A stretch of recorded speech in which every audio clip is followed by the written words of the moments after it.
wabarakatuh. Selamat pagi anak-anak semua. Semoga kalian semua senantiasa diberikan kesehatan dan dilindungi oleh Allah SWT. Amin. Pada kesempatan kita kali ini, kita akan membahas khusus tentang Hari Raya Kurban, karena pada hari ini bertepatan dengan Hari Raya Idul Adha. Hari Raya umat Islam ada dua, yaitu Idul Fitri yang dilaksanakan pada tanggal 1 Syawal, dan yang kedua yakni Idul Adha yang dilaksanakan pada tanggal 10 Zulhijjah. Hari Raya Idul Adha disebut juga Hari Raya Kurban, karena pada Hari Raya Idul Adha ini umat Islam melakukan ibadah kurban. Perintah berkurban ini telah diperintahkan oleh Allah SWT sejak zaman Nabi Ibrahim alaihissalam. Mari kita simak video berikut ini. 10 tahun kemudian, sekitar Ka'bah sudah menjadi tempat yang ramai berkat munculnya sumber air Zam-Zam. Banyak orang bermukim di sana. Ibunda Hajar dan Ismail sangat dihormati oleh penduduk karena mereka dianggap pemilik sumber air itu. Ismail tumbuh menjadi anak yang tampan, santun, dan sabar. Suatu ketika, Nabi Ibrahim mengunjungi keluarganya di Mekah. Setelah beberapa lama tinggal di sana, suatu malam beliau bermimpi menyembelih Ismail. Nabi Ibrahim termangu-mangu memikirkan mimpinya. Wahyu dari Allah atau godaan setan? 2 malam berikutnya, mimpi yang sama terulang. Maka pagi harinya, setelah mimpi yang ketiga, beliau yakin ini perintah Allah yang harus dilaksanakan walaupun terasa sangat berat di hati. Nabi Ibrahim bermusyawarah dengan keluarganya tentang mimpi itu. Anakku, aku melihat dalam mimpi, aku menyembelihmu. Pikirkan, apa pendapatmu? Ismail sangat memahami bahwa ayahnya adalah Nabi Allah. Mimpi para nabi adalah wahyu ilahi. Dengan mantap dia menjawab, Ayah, laksanakan perintah Allah. Insya Allah, aku akan sabar menerimanya. Bertambah rasa syukur Nabi Ibrahim. Bertambahlah kecintaan kepada anaknya. Bertambah mantap pula hati beliau melaksanakan perintah yang sulit itu.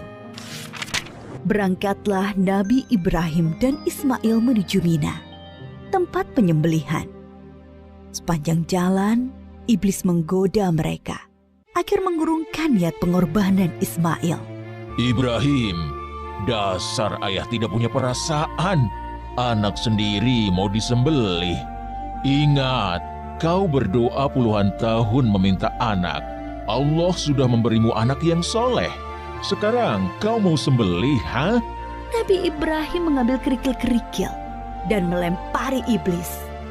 Beliau tidak bergeming dengan godaan-godaan itu. Hatinya dipenuhi keyakinan yang mantap kepada Allah. Begitu pula Ismail. Sampai di tempat penyembelihan, Nabi Ibrahim membaringkan Ismail, bersiap mengayunkan golok yang tajam ke leher anaknya. Lalu Allah berfirman, Hai Ibrahim, engkau telah menaati perintahku. Ini adalah perintah yang sulit. Aku memberi balasan orang-orang yang berbuat baik. Allah mengganti Ismail dengan seekor domba yang besar. Itulah yang kemudian disembelih sebagai kurban. Baiklah anak-anakku yang solih dan solihah, marilah kita bersama-sama membaca surat Al-Kautsar. Bismillahirrahmanirrahim. Dengan menyebut nama Allah yang Maha Pemurah lagi Maha Penyayang.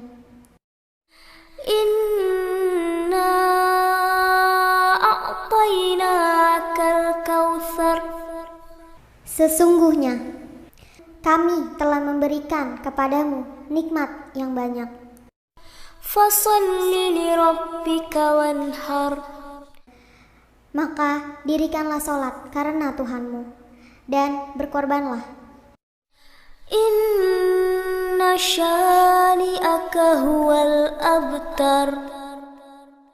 Sesungguhnya orang-orang yang membenci kamu, dialah yang terputus dari rahmat Allah.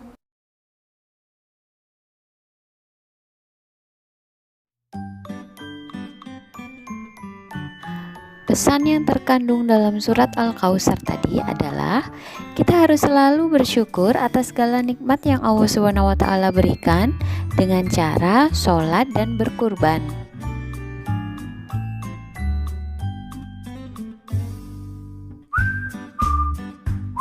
Hari Raya Idul Adha dilaksanakan setiap tanggal 10 Zulhijjah. Pada hari itu, umat Islam melaksanakan sholat Id. Setelah umat Islam melaksanakan sholat Id, kemudian umat Islam menyembelih hewan kurban. Adapun hewan kurban yang boleh disembelih yakni sapi, kambing, atau onta.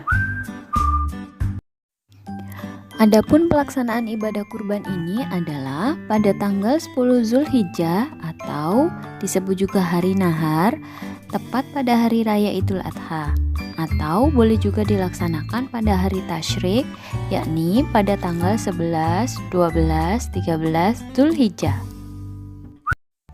Hewan yang kita kurbankan kemudian disembelih dan dibagikan kepada kerabat, tetangga, dan fakir miskin. Hikmah diperintahkan berkurban antara lain: 1. Sebagai bentuk syukur kita kepada Allah atas nikmat yang telah diberikan. 2. Sebagai bentuk kepedulian terhadap sesama. 3. Sebagai pembelajaran bagi kita bahwa segala sesuatu butuh pengorbanan. Apa yang kita inginkan harus diperjuangkan dengan cara berusaha, berdoa, dan bertawakal. Demikian anak-anakku yang solih-solihah. Semoga kalian semua tetap senantiasa semangat untuk belajar, berdoa, dan beribadah dari rumah ya. Demikian bulan akhiri. Wassalamualaikum warahmatullahi wabarakatuh.